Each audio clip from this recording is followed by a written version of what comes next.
ஓம் சரவண பவாய நமக. வணக்கம். துலாம் ராசிக்கான குரு பெயர்ச்சி பலன்கள். குரு எப்போ பெயர்ச்சி ஆகிறார் அப்படின்னு பார்த்தீங்கன்னா 14/5/2025 இரவு 10:37 மணி அளவில் பெயர்ச்சியாக இருக்கிறார்.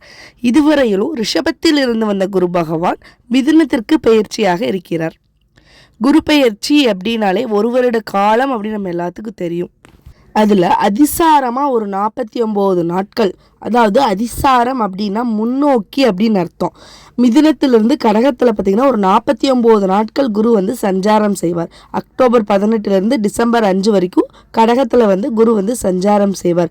மீண்டும் வக்ர நிலைக்கு பெயர்ச்சி அடைவார். அதாவது வக்ரகதி பெற்றிருவார். அப்படின்னா பழைய நிலைக்கே மீண்டும் குரு 49 நாட்களுக்கு அப்புறம் டிசம்பர் 5ஆம் தேதிக்கு மேலே மிதுனத்திலேயே குரு சஞ்சாரம் செய்வார். இந்த மாதிரி தான் ஒரு வருட காலம் குரு பெயர்ச்சி இருக்கும். எந்த பயிற்சியாக இருந்தாலும், குரு பயிற்சியாக இருந்தாலும், சனி பயிற்சியாக இருந்தாலும், ராகு கேது பயிற்சியாக இருந்தாலும், எந்த ஒரு பயிற்சியாக இருந்தாலுமே 40% மட்டுமே கோச்சார பலன்களை தரும்.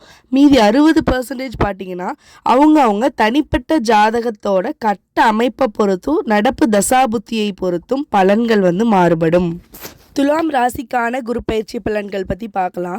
இதுவரையிலும் ரிஷபத்தில் இருந்து வந்த குரு பகவான் மே மாதத்திற்கு மேலே மிதுனத்திற்கு பெயர்ச்சியாக இருக்கிறார்.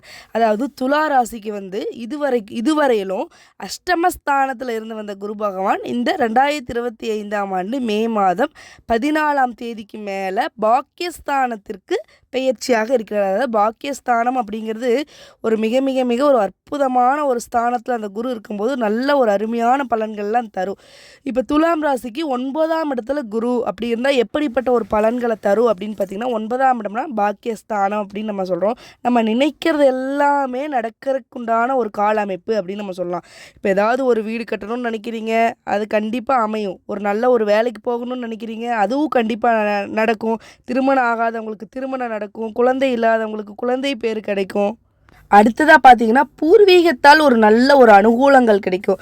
ஒரு பூர்வீக சொத்து நம்ம வாங்குகிறோம் இல்லை விற்கிறோம், நம்ம அந்த பூர்வீக மூலயமா நல்ல ஒரு அனுகூலங்கள்லாம் கிடைக்கும். தந்தைக்கு நீண்ட ஆயுள். 9ஆம் இடங்கிறத நம்ம பாக்கியஸ்தானமும் சொல்லுவோம், தந்தை ஸ்தானமும் சொல்லுவோம். அதனால் தந்தைக்கு ஏதாவது உடல்நல பிரச்சனைகள் இருந்திருந்தால் அதெல்லாம் விலகும். அதெல்லாம் சரியாகி நல்ல ஒரு நிலைக்கு வரும். தந்தையோட அனுகூலங்கள்லாம் கிடைக்கிறதுக்குண்டான ஒரு அமைப்பாக இருக்கும். பொது பணியில் ரொம்ப ஆர்வமாக இருப்பீங்க. ஏதாவது ஒரு பொதுவான காரியங்களில் ரொம்ப ஆர்வமாக இருப்பீங்க. இறைவழி பயணம் அதெல்லாம் செல்றதுக்குண்டான அமைப்பெல்லாம் இருக்குது. பெரியோர்களின் ஆசீர்வாதங்கள்லாம் கிடைக்கும். 9ஆம் இடம் அந்த பாக்கியஸ்தானம் அப்படின்னு சொல்லும்போது நம்ம முன்னோர்கள் மூதாதியர்கள் அவங்களோட ஆசீர்வாதம்லாம் நல்லபடியாக கிடைக்கிறதுக்குண்டான ஒரு அமைப்பாக இருக்கும். 9ஆம் இடத்தில், அதாவது பாக்கியஸ்தானத்தில் நின்றிருக்கின்ற குரு தான் நிற்கிற இடத்திலிருந்து 5ஆம் பார்வையாக ராசிஸ்தானத்தையே பார்க்குது. அதாவது தன்னோட ராசியவே பார்க்குது. 7ஆம் பார்வையாக சகோதர ஸ்தானத்தை பார்க்குது. 9ஆம் பார்வையாக சத்ருஸ்தானத்தை பார்க்குது. அதாவது இந்த துலாம் ராசிக்கு அப்படின்னு பார்த்துட்டிங்கன்னா இந்த குரு பயிற்சி மிக மிக ஒரு அருமையான பலனை தரும். ஏன் அப்படின்னு கேட்டிங்கன்னா, 9ஆம் இடம் அப்படிங்கிறதே ஒரு நல்ல ஒரு ஸ்தானம்னு சொல்லுவோம். அதாவது பாக்கியஸ்தானம், திரிகோணஸ்தானம் சொல்லுவோம். அந்த இடத்துல நின்றுட்டு பார்க்குற பார்வை எப்படின்னு பார்த்தீங்கன்னா 5, 7, 9 இந்த பார்வையை தன்னோட ராசியையும் சகோதர ஸ்தானத்தையும் சத்ருஸ்தானத்தையும் பார்க்குறது ஒரு நல்ல ஒரு விசேஷமான ஒரு அமைப்பாக இருக்கும். 5ஆம் பார்வையாக ராசிஸ்தானத்தை பார்ப்பதால் என்னென்ன நன்மைகள் அப்படின்னு பார்த்தீங்கன்னா, ராசிஸ்தானம் அதாவது அதோட துலாம் வீட்டையே பார்க்குது. அப்படிங்கிற பட்சத்தில் ராசி அப்படின்னா நமக்கு 1ஆம் இடம், அதாவது நமக்கு கிடைக்கக்கூடிய புகழ் இகழ் பிறப்பு நன்மை தீமை எல்லாமே சொல்கிறது தான் அந்த ராசிஸ்தானம் அப்படிங்கிறது. உடல் வலிமை இது எல்லாமே குறிக்கிறது. அந்த இடத்த பார்க்கும்போது அங்கே இருக்கிற பிரச்சனைகள்லாம் நிவர்த்தி ஆகும். நமக்கு ரொம்ப நாளாக ஏதாவது ஒரு தீராத பிரச்சனைகள், உடல்லையும் சரி மன ரீதியாகவும் சரி பிரச்சனைகள் அப்படின்னு நினச்சோம்னா அது எல்லாமே மீறி தடைகள் அது எல்லாத்தையும் நம்ம உடைச்சி நல்ல ஒரு வலிமை, உடல் வலிமை அப்படிங்கிறது தேக வலிமை, உடல் வலிமையெல்லாம் பெறக்கூடிய ஒரு அமைப்பு கண்டிப்பாக இருக்கும்.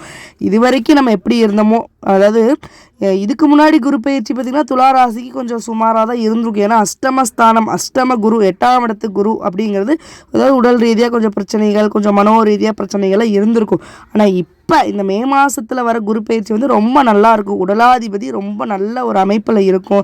நமக்கு மனோதிடங்கிறது அதிகரிக்கும். செல்ஃப் கான்ஃபிடென்ஸுங்கிறது இம்ப்ரூவ் ஆகிட்டே இருக்கும். ஒரு தன்னம்பிக்கை வரும். இந்த மாதிரியான ஒரு விஷயங்கள்லாம் அதிகரிக்கும். அடுத்ததாக பார்த்தீங்கன்னா 7ஆம் பார்வையாக 3ஆம் இடத்தை பார்க்குது, சகோதர ஸ்தானத்தை பார்க்குது.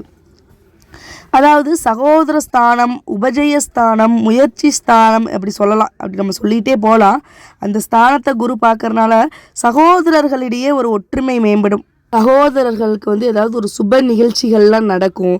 அடுத்ததாக பார்த்திங்கன்னா முயற்சி ஸ்தானம், உபஜயஸ்தானம்னு சொல்கிறனால நம்ம ஏதாவது ஒரு தீவிரமாக முயற்சி பண்ணிக்கிட்டே இருக்கோம் அப்படின்னா அது கண்டிப்பாக நடக்கக்கூடிய ஒரு அமைப்பில் தான் இருக்கும். தைரிய வீரிய ஸ்தானம் சொல்கிறனால நம்ம எது முயற்சி பண்ணுறோமோ அது கண்டிப்பாக நடக்கும். அடுத்ததாக பார்த்திங்கன்னா 9ஆம் பார்வையாக 6ஆம் இடத்த குரு பார்க்குது. அதாவது 6ஆம் இடம் அப்படிங்கிறது பார்த்திங்கன்னா ரண, ரோக, சத்ரு, கடன், வழக்கு, இப்படி நம்ம ஏராளமாக சொல்லிகிட்டே போகலாம். அந்த இடத்த பார்க்கறனால இதுவரைக்கும் உடலாதிபதி உடல் ரீதியாக ஏதாவது பிரச்சனைகள் இருந்தால் அதெல்லாம் விலகக்கூடிய ஒரு அமைப்பில் இருக்கும். கடன் சம்பந்தப்பட்ட பிரச்சனைகள்லாம் நமக்கு வந்து நிவர்த்தி ஆகும்.